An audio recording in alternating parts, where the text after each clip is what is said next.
नमस्कार, मी विशाल परदेशी. न्यूज 18 लोकमत विशेष या आमच्या खास शो मध्ये आपलं सगळ्यांचं स्वागत. पक्षांतर हा जणू गोव्याच्या राजकारणाला लागलेला शाप आहे.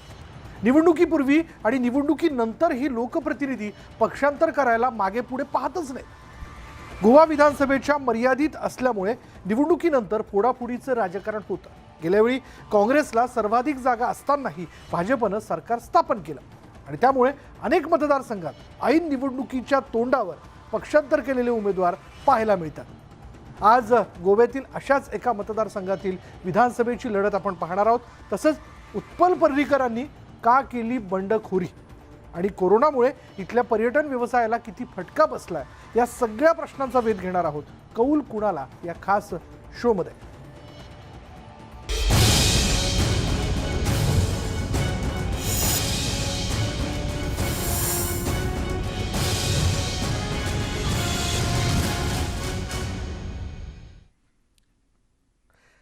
पर्यटन हा गोव्याच्या अर्थव्यवस्थेचा कणा आहे. कोरोनामुळे गेल्या 2 वर्षात पर्यटन व्यवसाय डबघाईला आलाय. गोवा विधानसभा निवडणुकीविषयी इथल्या व्यावसायिकांना काय वाटतंय, त्यांच्या नव्या सरकारकडून कोणत्या अपेक्षा आहेत, पाहूयात हा स्पेशल रिपोर्ट.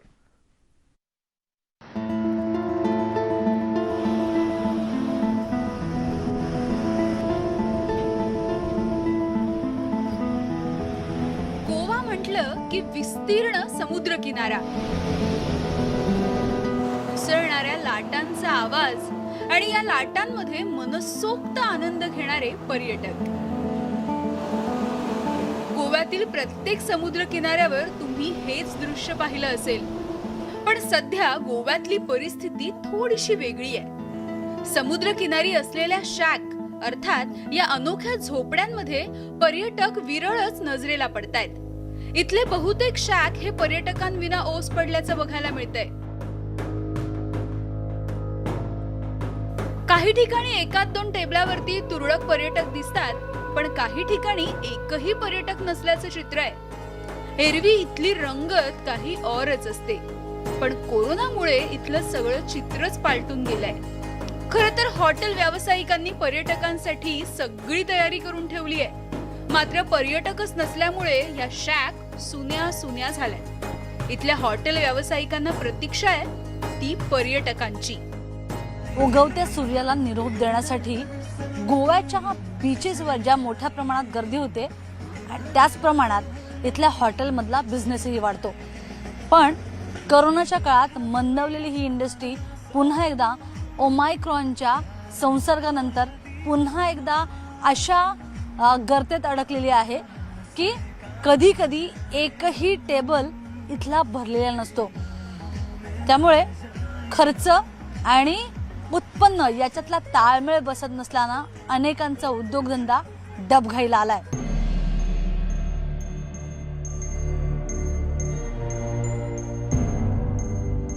गोव्यात थोडीफार पर्यटकांची उपस्थिती जाणवते आणि ती म्हणजे देशांतर्गत पर्यटकांची. देशाच्या वेगवेगळ्या भागातून पर्यटक गोव्यात दाखल झाले आहेत, मात्र त्यांचं प्रमाण हे खूपच कमी आहे. गोव्यातील पर्यटन व्यवसाय हा परदेशी पर्यटकांवरती प्रामुख्याने आधारित आहे. पण कोरोनाच्या संसर्गामुळे आंतरराष्ट्रीय पर्यटकांवरती निर्बंध आलेत. इकडे कोरोनामुळे लोकांच्या उत्पन्नावर सुद्धा त्याचा परिणाम झालाय. त्यामुळे पर्यटनासाठी बाहेर पडणाऱ्यांचं प्रमाणही कमी झालंय. देशांतर्गत पर्यटकांनी गोव्याकडे पाठ फिरवली आहे. खरं तर ओमायक्रॉन संसर्गाच्या काळात देशांतर्गत पर्यटकांनी इथल्या पर्यटन व्यवसायाला जीवदान दिलंय. व्यवसाय टिकवून ठेवण्यासाठी याच पर्यटकांची मदत झाली आहे. जैसा सीज़न ये साल स्टार्ट हुआ था, ज़रा ऑप्शन नहीं था. कैसा भी तो डोमेस्टिक टूरिस्ट पर ही धंधा चलाना था. तो हियर चेंजेस करके कुछ करके हम लोग संभाला. जैसा टिल न्यू ईयर सही था कि इट्स बेटर टू सर्वाइव. ये सर्वाइविंग टाइम था, डिफ़िकल्ट टाइम था, लेकिन कमाने के लिए तो बहुत मुश्किल है. लेकिन मेरे को लगता है जैसा डोमेस्टिक टूरिस्ट का सीज़न स्टार्ट हुआ था, हम लोग अच्छा शेक वाला अच्छा धंधा किया. मैं सबके लिए नहीं बोल सकता हूँ थोड़ा, लेकिन सर्टन पीपल ने लोग ने अच्छा धंधा किया. गवर्नमेंट अपनी फैसिलिटेशंस जो हैं उनको इंक्रीज करे. जैसे इंफ्रास्ट्रक्चर है, वो इंफ्रास्ट्रक्चर होता है, जैसे बाहर वाली अभी चौगम रोड है, 4 दिन पहले इस पे असफाल्ट नहीं था, तो आप गाड़ी चलाओ तो हर तरह से घूम रहे थे। लेकिन अभी इलेक्शन है तो 4 दिन में ही वो सब असफाल्ट हो गया। तो अगर ये कंटिन्यूसली रहे चीज़, गवर्नमेंट की जो इंफ्रास्ट्रक्चर क्रिएशन है अच्छी रहे, तो इट्स अ गुड प्लेस। गोव्यात आर्थिक चक्र सुरू ठेवायला ज्या देशांतर्गत पर्यटकांची मदत होते, त्या पर्यटकांकडे मात्र गोवा सरकारचं दुर्लक्ष होत आहे। गोव्यातील कायदा आणि सुव्यवस्थेची जबाबदारी असलेली पोलीस यंत्रणा असो की टॅक्सी चालक, पर्यटकांची लूट केली जात असल्याचंही काहींनी सांगितलं। इथला कायदा आणि सुरक्षेचा प्रश्न पर्यटकांसाठी महत्त्वाचा आहे। The biggest problem is कि there are no like ये कैब सर्विसेज जैसे Uber Ola which are there in जो दूसरे cities में हैं, and आप you know whether you want it or not आपको उनके थ्रू जो लोकल वेंडर्स हैं उनके थ्रू बुक करनी पड़ती है, and a lot of time you get cheated। तो आपको ज़्यादा मौका नहीं मिलता नेगोशिएट करने का, end you don't even know कि ये कितना दूर है, कहाँ है, and in the end you end up paying more। So I think that is one of the biggest challenges that I see। जो पुलिस का बर्ताव है टूरिस्ट के लिए वो कहीं ना कहीं बहुत इंटिमिडेटिंग है। आपको ऐसा हेल्पलेसनेस फील होती है अगर आप किसी इंसिडेंट में फंस गए हैं, तो आपका ऐसा लगता है कि कोई से नहीं है उसमें, क्योंकि लैंग्वेज का है यहाँ पे अगर आपको लोकल लैंग्वेज आती है तो लोग मतलब लोकल्स को ज़्यादा प्रोटेक्ट करते हैं, और आउटसाइडर्स आप उनको आसानी से पहचान सकते हैं कि आउटसाइडर है। तो उस तरीके से हैरेसमेंट होता है। जैसे अभी हम आ रहे थे गाड़ी से तो हमें रोक लिया गया क्योंकि हमारा इस स्टेट का गाड़ी का नंबर नहीं था, और बाकी और लोग जो थे वो घूम रहे थे, उनको किसी ने नहीं रोका। मैं वैसे बॉम्बे से हूँ but I studied in Pune. दोनों सिटीज़ में I have driven alone at night, walked alone at night. कभी भी 2 बार सोचना नहीं पड़ता था। बट यहाँ पे even if I have people around, एक नज़र रहती है आसपास कि मैं ओके और not. I feel like I have to keep an आई।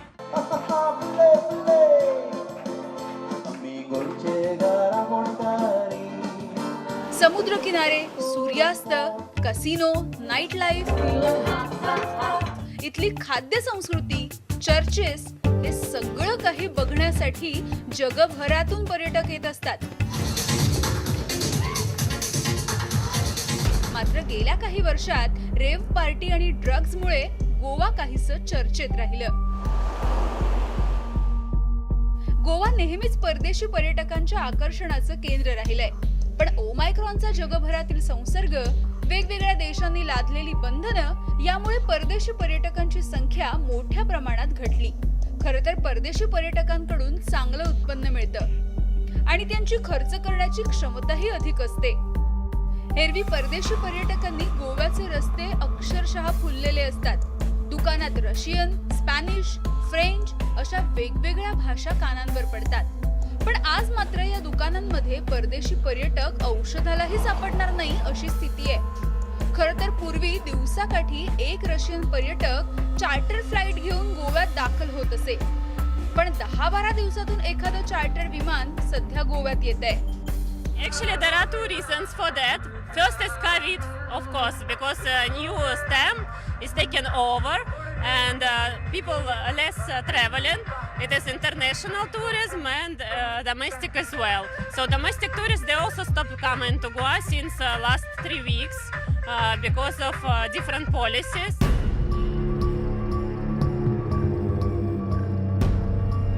गोव्यातील खाण व्यवसाय सुद्धा बंद आहे।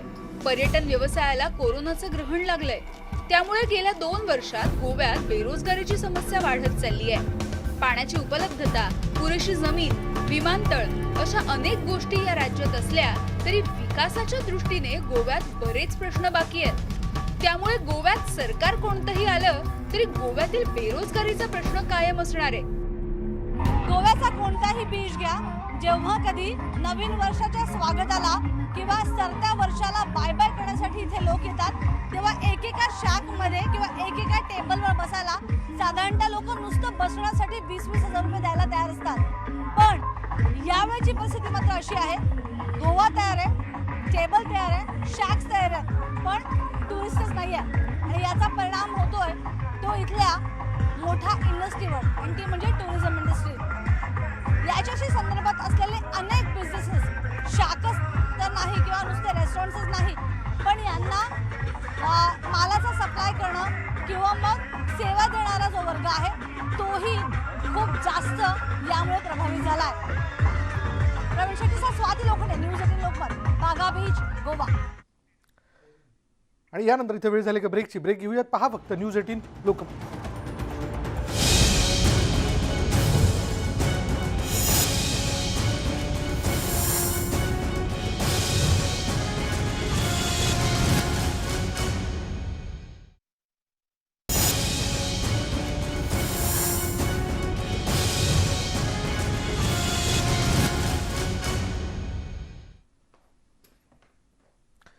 यानंतर ब्रेकनंतर बघूयात यंदाच्या गोवा विधानसभा निवडणुकीचं एक ठळक वैशिष्ट्य म्हणजे गोव्याचे माजी मुख्यमंत्री मनोहर पर्रीकर यांचा मुलगा उत्पल पर्रीकर हे पणजी विधानसभा मतदारसंघातून अपक्ष उमेदवार म्हणून निवडणुकीच्या रिंगणात उतरलेत. भाजपनं तिकीट नाकारल्यामुळे त्यांनी बंडाचा झेंडा उभारलाय. उत्पल पर्रीकर यांच्याशी खास बातचीत केली आहे आमच्या न्यूज 18 नेटवर्कच्या वरिष्ठ संपादक प्रीती सोमपुरा यांनी. आज आपण उत्पल पर्रीकर सोबत कॅम्पेनिंगसाठी जाणार आहोत आणि गोव्याच्या लोकांच्या आणि खास करून पंजिमच्या लोकांच्या काय मत आहे ते ऐकून घेणार आहोत. उत्पल, मी बरेचसे लोकांसोबत बोलत आहे आणि त्यांच्या असं सांगायचं आहे की तुम्ही एज्युकेटेड आहे म्हणून यावेळी तुम्हाला ते वोट करणार. तुमची USP काय आहे? जे करता एक चांगला कॅन्डिडेट पार्टीने द्यावा असं तेव्हा पण मी सांगितलेलं आणि ते एक ऑप्शन पणजीच्या लोकांना मिळावं म्हणून मी पुढे आलो आहे आणि एक उत्स्फूर्त प्रतिसाद मिळतो आहे. सो मला विश्वास आहे की ते पणजीचे लोक मला सपोर्ट करून निवडणूक जिंकून आणणार. पंजिमच्या विकासासाठी तुमच्या मनात काय आहे? पणजीचे अनेक विषय आहे. आता मी घरोघरी फिरतोय, एवढी वर्ष बाबांबरोबर पण फिरायचो, काम करायचो आणि पार्किंग, रोड्स असे अनेक विषय आहेत ज्याच्यावरती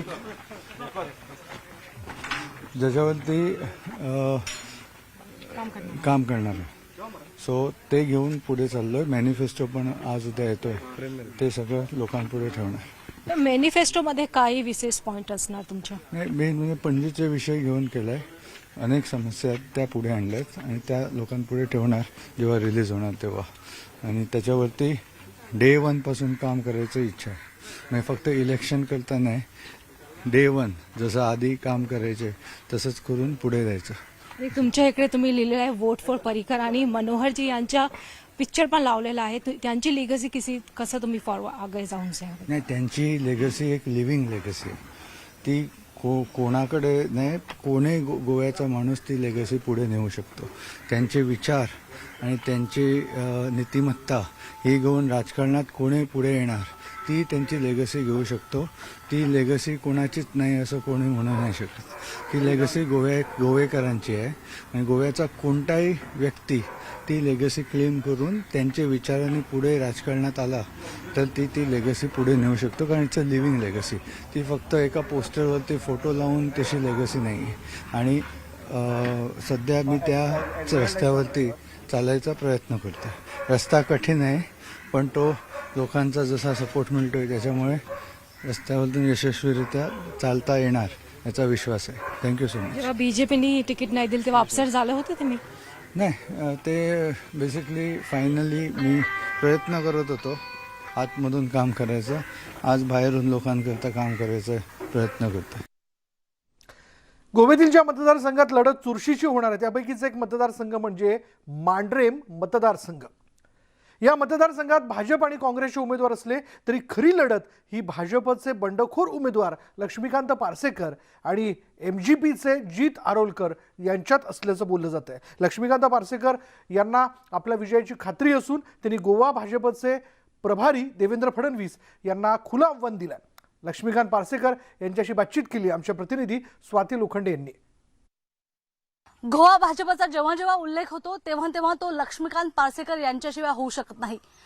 गोव्याचे माजी मुख्यमंत्री लक्ष्मीकांत पार्सेकर हे अपक्ष म्हणून निवडणूक लढवतात आणि यातच त्यांची कहाणी स्पष्ट होते. आपल्या सगळ्यांना माहिती आहे की पक्षाने त्यांना तिकीट नाकारल्यानंतर अपक्ष उमेदवारी भरत आता त्यांनी डोर टू डोर कॅम्पेनला सुरुवात केलेली आहे. कोणत्या गोष्टींवर तुम्ही मत मागताय? एक म्हणजे मागील 32 वर्ष मी भारतीय जनता पक्षाशी संबंधित आहे. भारतीय जनता पक्षाची वाढ आणि त्याच्यासोबत माझी पण पॉलिटिकल वाढ एकत्रित झालेली आहे. आणि त्यामुळे एक समीकरण पडलंय की भारतीय जनता पार्टी म्हणजेच लक्ष्मीकांत पार्सेकर, कमळ म्हणजेच लक्ष्मीकांत पार्सेकर. आता माझ्यावरती ही पाळी आल्यामुळे एक तर सगळ्या लोकांना क्लिअर कट सिग्नल गेला पाहिजे की I am no more with BJP, I am no more with, I do not represent lotus. हे क्लिअर सिग्नल गेलं पाहिजे आणि ते क्लिअर सिग्नल सोशल मीडियातनं जाते. जेव्हा तुम्ही आता कॅम्पेनिंग करताय, लोकांपर्यंत पोहोचताय, पण तुम्ही आता जसं म्हणाल की माझ्यावर ही वेळ आली, तर ही वेळ कुणामुळे आली तुमच्यावर? हे बघा, मी दुसऱ्यांना तसा ब्लेम करणार नाही, पण स्वाभाविकपणे इकडचा स्थानिक जो बीजेपीचा युनिट आहे, ज्या बीजेपीच्या युनिटवरती विविध पदांवरती असणारे जे पदाधिकारी आहेत, ज्यांना मी बोटाला पकडून ज्यांना मी पुढे पुढे नेलो आणि शिकवलं, त्यांनाच मी कशाला डोईजड होतोय मला ठाऊक नाही. म्हणजे तिकीट देण्यापासनं ज्या चलाकी वृत्तीनं आणि जी चलाकपणा दाखवला तो केवळ मी नसावा पुढच्या ह्याच्यात. तुम्ही या क्षणी कुणाला आपला प्रतिस्पर्धी मानताय? भाजपचा उमेदवार तुम्हाला इथे प्रतिस्पर्धी मानताय? इथं मला प्रतिस्पर्धी नाही. किती मतांनी निवडून येईल असं वाटतं तुम्हाला? मी किमान 2,500-3,000चे मताधिक्य घेईन. याच आत्मविश्वासाने तुम्ही फडणवीसांना चॅलेंज केलंय? फडणवीसांना चॅलेंज एवढ्यात मी चॅलेंज नाही केली, मी सूचना केली. काय केली सूचना? कारण ते पुन्हा बोलत होते की आम्ही यांना तिकीट दिली नाही कारण ते निवडून येणार नाही. ही बाकी तर ज्यावेळी ते सांगायला लागले, तर अरे तुम्ही राजकीय लोक आहात, तुम्ही इकडे भारतीय जनता पार्टीच्या निवडणूक लढवण्याकरता मार्गदर्शन करण्याकरता प्रभारी म्हणून आला आहेत. मग एकदा तुम्ही निर्णय घेतलाय, ठीक आहे, नाही तो येणार नाही हे ठरवणारा तू कोण? तू मला मत देणार आहेस का? मला मत मांजरे मतदारसंघातली जनता देणार आहे आणि they are very much ready. म्हणजे 2017 मध्ये ठराविक ओके मी पडलो होतो, याच्यात माझ्याही काही त्रुटी होत्या आणि जनता जनार्दन पण मला समजून घेण्याकरता कमी पडली होती. पण आता आमच्यातला जो गॅप होता तो भरून निघालेला आहे. They are ready to accept me. नाहीतर 1 तारीखला सिम्बॉल मिळून 12 तारीखपर्यंत सिम्बॉल सगळ्याकडे पोहोचवणं हे आव्हान आहे. अगदी. पण याच आत्मविश्वासाच्या बळावर तुम्ही जे चॅलेंज केलं ते नेमकं चॅलेंज काय आहे? कारण गोव्याच्या जनतेला जाणून घ्यायचंय की तुम्ही ज्या आत्मविश्वास किंवा यांच्या सगळ्यांच्या भरोशावर पुढे जाताय, त्यांच्या भरोशावर तुम्ही काय चॅलेंज दिलंय? गोव्याचे भाजपचे निवडणूक प्रभारी आहेत देवेंद्र फडणवीसांना. मी त्यांना म्हटलं की तुमचा अंदाज जर खरा ठरला आहे ना, तर मी राजकारणातून निवृत्ती घेईन, आणि जर खोटा ठरला तर आपण घ्याल का निवृत्ती, हे मी विचारलंय त्यांना. म्हणजे तुमचं पण करिअर स्टेकवर आहे आणि तुम्ही त्यांना निश्चित कोणीतरी घेतली. पुन्हा बोलतायत म्हणजे त्यांनी घेतली पाहिजे ना, आव्हान स्वीकारलं पाहिजे. तर हे होते लक्ष्मीकांत पार्सेकर, ज्यांनी अत्यंत आत्मविश्वासानं पुन्हा एकदा सांगितलंय की ते साधारणतः 2,500 ते 3,000 मताधिक्यानं निवडून येतील आणि त्याचबरोबर स्वतःचं करिअर पणाला लावत त्यांनी असाही दावा केलाय. त्यांनी असंही फडणवीसांना अगदी चुनवती दिली आहे की मी जर हरलो तर मी राजकारणात संन्यास घेईन, पण मी जर जिंकलो तर तुम्ही घेणार का? त्यामुळे मांद्रे या विधानसभा मतदारसंघातली चुरस अत्यंत जी लढत आहे ती अत्यंत चुरशीची होणार आहे. नेमकं काय होत आहे? पुन्हा एकदा लक्ष्मीकांत पार्सेकर यांना पुन्हा निवडून देते का आणि त्यांचा दावा खोटा ठरतो का, हे बघणं महत्वाचं ठरेल. प्रवीण शेट्टीसह स्वाती लोखंडे, न्यूज 18 लोकमत, मांद्रे, गोवा. पुढे बघूयात बॉलिवूड सिनेमात हिट गाणी देणाऱ्या प्रसिद्ध गायिका हेमा सरदेसाई गोव्याच्या आहेत. गोवा विधानसभा निवडणुकीविषयी त्यांना काय वाटतंय, गोव्याचा विकास झाला का, याविषयी हेमा सरदेसाई यांच्याशी बातचीत केली आहे न्यूज 18 नेटवर्कच्या वरिष्ठ संपादक प्रीती सोमपूर यांनी. गोवाचं जेव्हा नाव आपला तोंडात येतं तेव्हा एक मराठी आणि कोकणी मुली जी आहे हेमा सरदेसाई, ती बॉलिवूडची सुपरस्टार सिंगर आहे. त्यांनी आतापर्यंत जे आहे 6 सुपरस्टार जे आहे बॉलिवूडचे त्यांच्यासोबत गाणी केलेलं आहे. आज आपल्या सोबत आहे हेमा सरदेसाई. हेमाजी, स्वागत आहे तुमच्या. Thank you, Preeti. I love Marathi, I love Kannada, I love everything, but I am Kokani.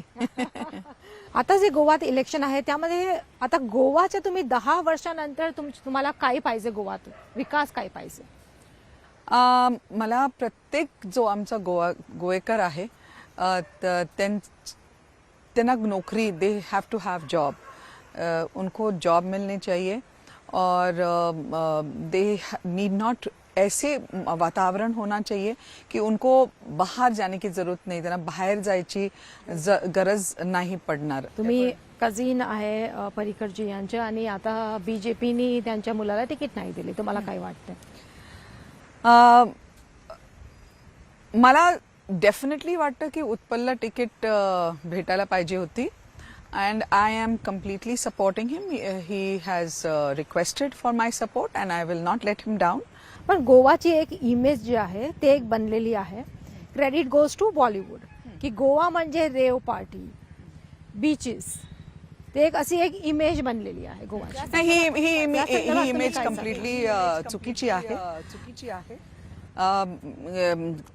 वाईट गोष्टी प्रत्येक स्टेटमध्ये आहे, वाईट गोष्टी प्रत्येक जागेत आहे. In all over the world there is bad.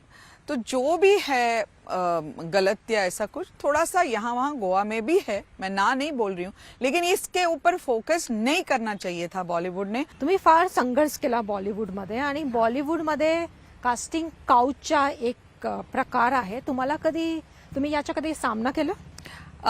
I was a struggling singer. प्रत्येक स्टुडिओमधून मला बाहेर जावं लागायचं. I to just run away from every studio. Definitely I got those dirty proposals. आणि आज मी प्राऊडली सांगू शकते की कुठल्याही म्युझिक डायरेक्टरला विचारलं किंवा प्रोड्युसरना विचारलं बॉलिवूडमध्ये तर म्हणणार की the most respectable singer, the one who held her head high and walked without compromising and kept her principles and values to the highest. शेवटी ज्यांनी काम केलं, ज्यांनी विकास केला, ज्यांनी दिलेली आश्वासनं पूर्ण केली, त्यालाच जनतेचा कौल असणार आहे. यानंतर इथेच थांबूयात. पहा फक्त न्यूज 18 लोकमत.